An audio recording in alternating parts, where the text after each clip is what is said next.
Nembo hii ya Made in Tanzania ilizinduliwa rasmi kwenye maonyesho yale ya 4977 ambapo Mheshimiwa Rais wa Zanzibar na Mwenyekiti wa Baraza la Mapinduzi ndiye aliyezindua maonyesho haya na kuizindua nembo hii.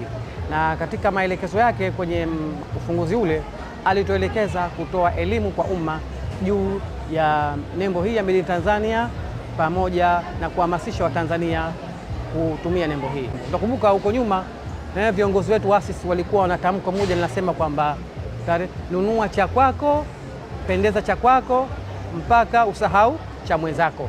Sasa hii ndiyo essence ya uanzishaji wa nembo hii ya utambulisho wa Tanzania.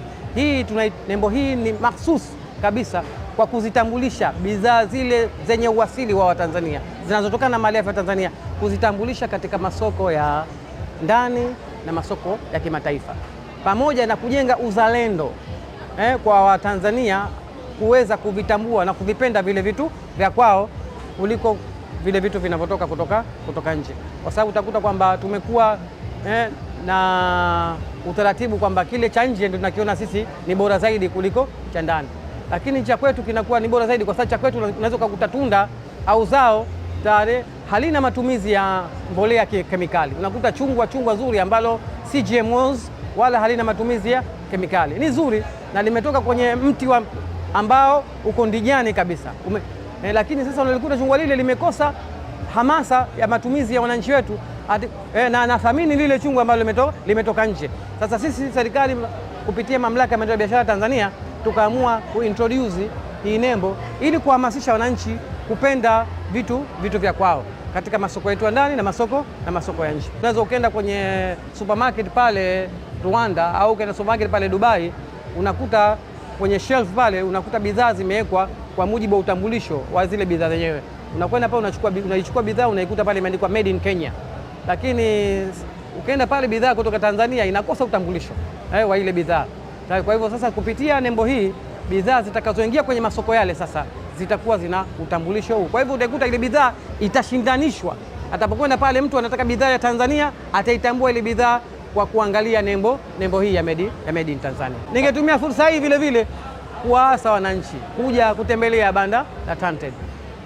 Sio kuja kupata elimu tu ya matumizi ya nembo ya utambulisho wa Tanzania. Vile vile kwa wale wajasiriamali wa kampuni wa biashara ambao watataka kusajili nembo hiyo, tumekuja hapa na mfumo na wataalamu wapo hapa watasaidia katika kusajili hizo bidhaa kwenye mfumo wa Made in Tanzania. Kuna sauti nyingi lakini si zote zinasikika, lakini kuna sehemu moja ambapo kila sauti ina thamani.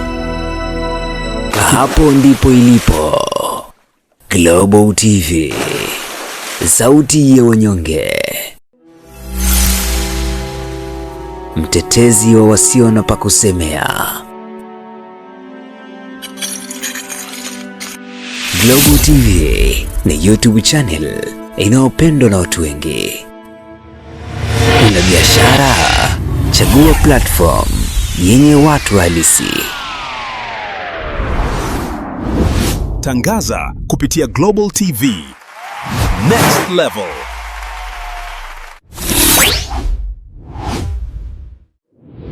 Chukua hatua sasa.